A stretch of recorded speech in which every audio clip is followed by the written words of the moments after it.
a network of markets and trading posts throughout Asia and the Indian Ocean Basin that extended from the eastern Mediterranean to the interior of China, and it earned its name thanks to the most valued commodity on the route, silk. Because of the large number of travelers making their way down the road, the different cultures that came into contact on the route, and the luxury goods that were being exchanged, intimacy on the historical Silk Road was an interesting, complicated, and nuanced cluster of encounters. Before we start, be sure to subscribe and click on the bell so you don't miss new videos. This is the channel Learning the World. Let's go!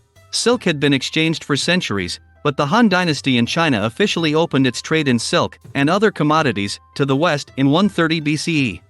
Contact between Romans and the Han, and all groups in between, allowed for cultural and commercial exchange on an enormous scale. The Silk Road was used for over 1,500 years with varying popularity, reaching its height under the Mongols during the 13th and 14th centuries. The merchants, diplomats, travelers, and missionaries who traveled along the Silk Road rarely traversed the whole route but rather participated in a relay system. Mostly men, these individuals copulated on the Silk Road, naturally, but over the extensive landmass and lengthy time period that the Silk Road was used, ideas about copulation, sexuality, and gender varied. This was not a bad thing, however, because there was a lot of influence and exchange that affected such practices and principles for the better. From cat houses and paid intimacy to how-to manuals and genetics, the blending of influences that informed carnality along the Silk Road had a little something to offer to everyone. Hosts along the road let travelers sleep with their wives. According to Marco Polo, when travelers stayed at the house of a stranger, the host was often willing to let the visitor sleep with his wife. Polo wrote that when a traveler arrived, the host is delighted and desires his wife to put herself entirely at the guest's disposal, whilst he himself gets out of the way, and comes back no more until the stranger shall have taken his departure. The guest may stay and enjoy the wife's society as long as he lists, whilst the husband has no shame in the matter, but indeed considers it an honor. And all the men of this province are made widows of by their wives in this way. The women themselves are fair and wanton. Marco Polo indicated that the Mongols were not particularly thrilled about this activity, but they left the men to their shame and their naughty custom. Sex slaves and workers bookend the road. Roman attitudes about slaves, sex workers, and concubines were not always clear, and intimate relationships between male owners and female slaves were common. In the Byzantine Empire, women sold themselves into sex work to survive, and, despite the modest Byzantine disposition, copulation was the preoccupation of many.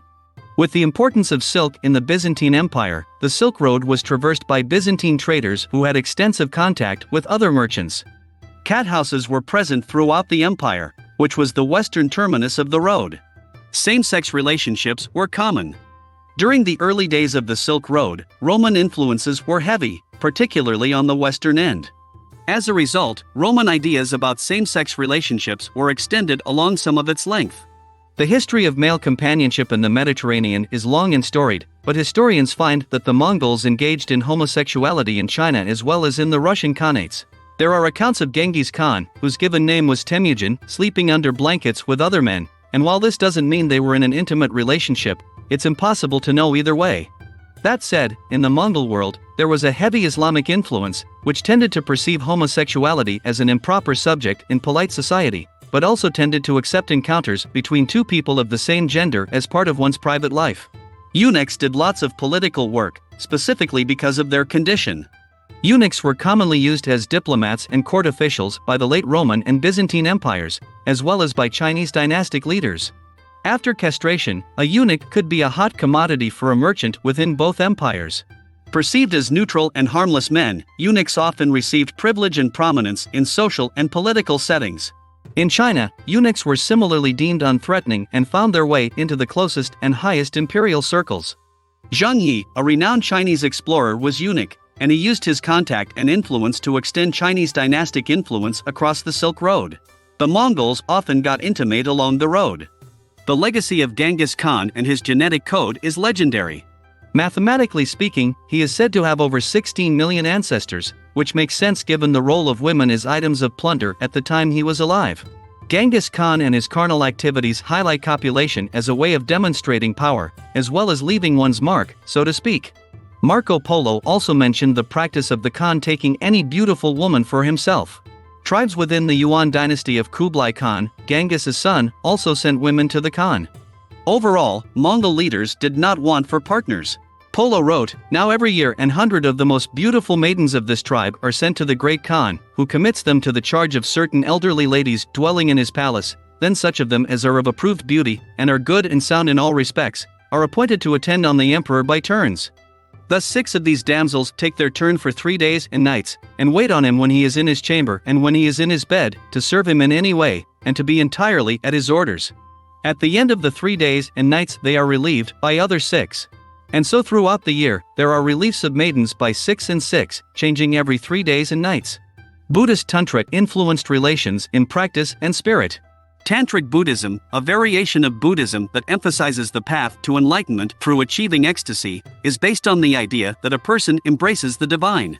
As Tantric Buddhism spread along the Silk Road, out of Tibet, where it was based, and into China and India, these depictions influenced carnal attitudes and practices. Women were kidnapped and exchanged. The Silk Road served as a conduit for moving women around Asia, by both force and diplomacy. The story of Wenji highlights the role of women along the Silk Road. In the 2nd century, Wenji was captured and transported along the road, forced to marry a nomad warlord before being rescued. Wenji had 2 children by the man, and after her rescue, she mourned the loss of her nomad family. "For each step is a step away from them. My soul is overwhelmed. As their figures vanish in the distance, only my love remains." In the 7th century, Wensheng fared a bit better when she was escorted from China to Tibet as the bride-to-be for a Tibetan ruler. The event was celebrated in China and Tibet alike. The Kama Sutra spread along the road. The Kama Sutra was written, or at least compiled, in the 3rd or 4th century and is considered a manual for intimate relations by modern readers. In its origin, it emphasized intimate relationships as social and economic duties and offered positions, illustrations, and guidance about lovemaking. Kama means pleasure, so that was part of the plan too. Hinduism never made its way too far outside of India, but it was one of the faiths exchanged along the road. Hindu works like the Kama Sutra were popular during the Gupta period throughout the Indian Ocean Basin. Intimacy could be medicinal. In ancient China, intimacy was natural, valuable, and believed to have a therapeutic, medicinal value. Medical texts include descriptions of proper and improper intercourse, practices that continued during the ebbs and flows of the period within which the Silk Road was used. The Tang Dynasty manual known as the Classic of the White Girl offers advice to men about lovemaking. It also stresses the importance of the act for health and nature. Huandi asks, "What will happen if one abstains from intimacy?" Sunu replies, "That is absolutely out of the question. Yin and yang have their alternations, as does everything in nature.